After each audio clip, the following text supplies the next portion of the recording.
Amados irmãos, apresento a vocês a coleção Série 1 do Caminho das Palestras de Neville Goddard.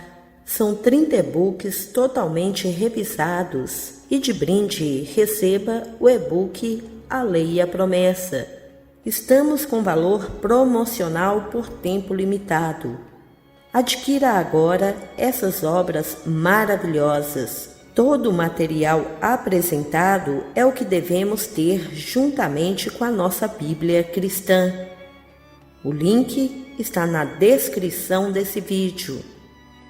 Pedra, Água ou Vinho.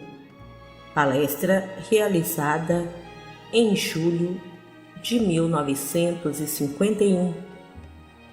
Neville Goddard.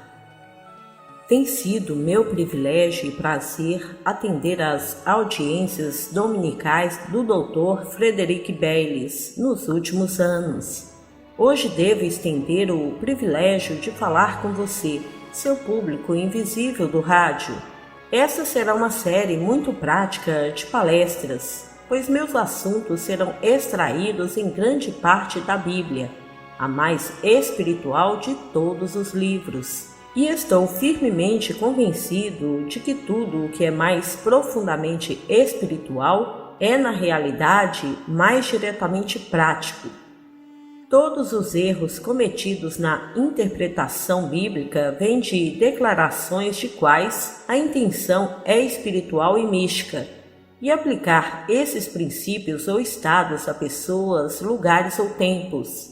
Em certo sentido, nenhuma palavra da Escritura é verdadeira de acordo com a letra. Contudo, digo que toda palavra é verdadeira, mas as Escrituras são verdadeiras apenas quando ele pretendia que elas falassem. Elas são verdadeiras como Deus as quis, não como o homem as terá. Só uma interpretação espiritual e simbólica produz a verdade, enquanto uma aceitação literal nada beneficia. A Bíblia contém elementos históricos, mas estes são sempre usados como linguagem de imagens de grandes ideias. A narrativa do Evangelho deve ser estudada para que possamos saber. Não transmite conhecimento imediatamente. Conhecer é um processo gradual, uma experiência interior progressiva. Deus se revela dentro de nós quando somos capazes de recebê-lo. Os significados profundos sempre foram parcialmente reconhecidos por alguns, como será encontrado consultando os escritos dos videntes de todas as eras passadas. Ao atribuir à Bíblia seu significado apropriado, é necessário lembrar que, como escrituras místicas, trata principalmente não de coisas ou pessoas materiais, mas de significados espirituais. A Bíblia é dirigida não ao sentido ou razão exterior, mas à alma. Seu objetivo não é dar um relato histórico da vida física, mas exibir as possibilidades espirituais da humanidade em geral, pois a religião não é histórica e dependente de eventos sensíveis reais, mas consiste em processos como fé e redenção. Estes, sendo interiores a todos os homens, subsistem independentemente do que qualquer homem em particular tenha feito a qualquer momento. O valor perene da Bíblia é seu valor simbólico. Há grandes controvérsias sobre o que é e o que não é histórico na Bíblia. Mas lembremos-nos de que, se pudéssemos resolver todas as questões históricas de amanhã, isso não nos daria religião, nem daria à Bíblia um valor interessante.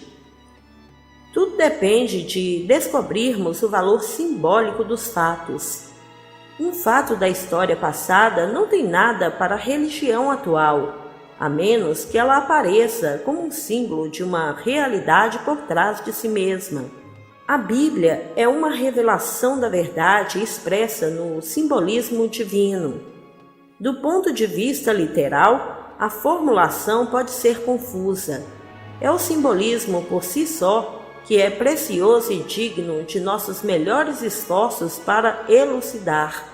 Toda a Escritura foi escrita do mistério interior e não com um sentido místico colocado nela. As histórias ocultam um significado subjacente e a tarefa da interpretação das Escrituras é descobrir essas verdades psicológicas que são expressas nesse simbolismo. Nós aqui não estamos preocupados com o significado superficial da Escritura, seja razoável ou absurdo, pois em nenhum caso constitui a verdade interior que estamos buscando. Através dos séculos, tomamos equivocadamente a personificação de pessoas, alegoria da história, o veículo que transmitiu a instrução para a própria instrução e o primeiro sentido grosseiro para o sentido último pretendido. Na maioria das pequenas coisas da vida, essa confusão é de consequência trivial. Mas o erro que surge quando você leva a confusão a questões de maior importância, como a religião, assume proporções gigantescas. Durante séculos, os homens procuraram ansiosamente por pequenas evidências que possam estar relacionadas com os acontecimentos descritos na Bíblia. Enquanto a maioria das pessoas acredita que seus personagens viveram, nenhuma prova de suas vidas na Terra jamais foi encontrada e nunca poderá ser encontrada. Isso não é importante para os antigos professores não estarem escrevendo história, mas uma lição de alguns princípios básicos que eles vestiram no traje de história. A forma das várias histórias da Bíblia é tão distinta de sua substância quanto a forma de um grão de trigo é distinta do germe da vida dentro dele. À medida que os órgãos assimilativos do corpo discriminam os alimentos que podem ser incorporados ao sistema físico e os alimentos que devem ser rejeitados, as faculdades intuitivas despertas descobrem, por baixo de alegoria e parábola, o germe da vida psicológica e, alimentando-se disso, elimine a ficção que a transmitiu. A Bíblia é o livro mais vendido neste país. É provavelmente o menos lido e certamente o menos entendido. Em toda a Bíblia, os símbolos de pedra, água e vinho são usados. As pedras da Bíblia são suas verdades literais. Os 10 mandamentos, nos dizem, foram escritos em pedra. A água da Bíblia é o significado psicológico escondido nessas verdades literais de pedra, isto é, o conhecimento interno que pode tornar essas histórias uma realidade viva em sua vida. O vinho que você deve fazer por si mesmo através do uso sábio desta água viva ou da verdade psicológica. Essa é uma necessidade absoluta para o homem verdadeiramente religioso. Isto é o que Walter Scott quis dizer quando disse: a maior educação do homem é aquela que ele dá a si mesmo. Num domingo de manhã falarei sobre você é pedra, água ou vinho. Eu estarei tomando o serviço do Dr. Baylis às 10h30 no Fox Wilshire Boulevard. Quando você ouve esta mensagem, você pode perguntar a si mesmo: você é pedra, água ou vinho? Você pode julgar se a sua compreensão da Bíblia é meramente literal, psicológica ou verdadeiramente espiritual e, portanto, profundamente prática.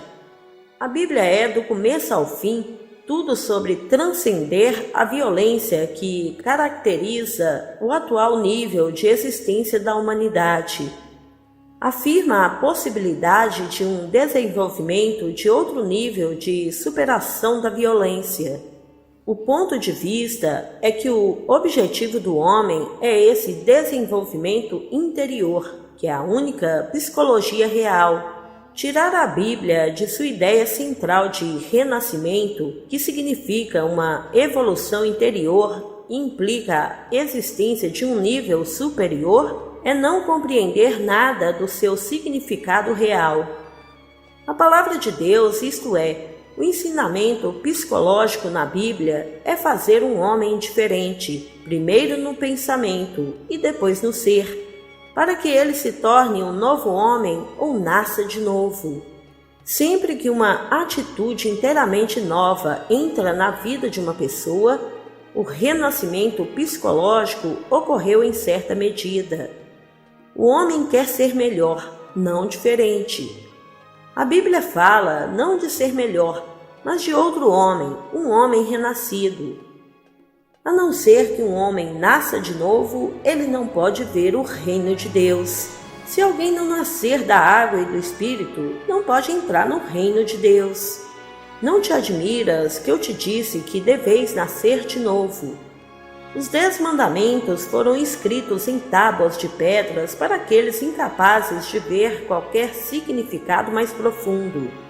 A pedra representa a forma mais externa e literal da verdade espiritual, e a água se refere a outra maneira de compreender a mesma verdade.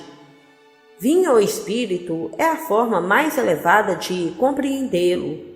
Como os próprios homens são, tal Deus parecerá a eles, escreveu John Smith. O Deus do moralista é, antes de tudo, um grande juiz e professor. O Deus da ciência é lei vital, impessoal e inflexível. O Deus do selvagem é o tipo de chefe que ele seria se tivesse a oportunidade. A conduta de nenhum homem será maior do que sua concepção de Deus. E sua concepção de Deus é determinada pelo tipo de homem que ele próprio é, porque os homens em si são, assim Deus parecerá a eles. E o que é verdadeiro do conceito de Deus do homem é igualmente verdadeiro do conceito do homem da palavra de Deus, a Bíblia. Será para ele o que ele é para si mesmo. Deus é Deus desde a criação. Somente a verdade é a salvação do homem. Mas o Deus que agora você adora, logo não será mais o seu Deus para a alma em seu desdobramento. Cada vez mais, seus pensamentos se remontam. Aprende mais verdadeiramente em seu progresso como amar e adorar. Agora vamos ao silêncio.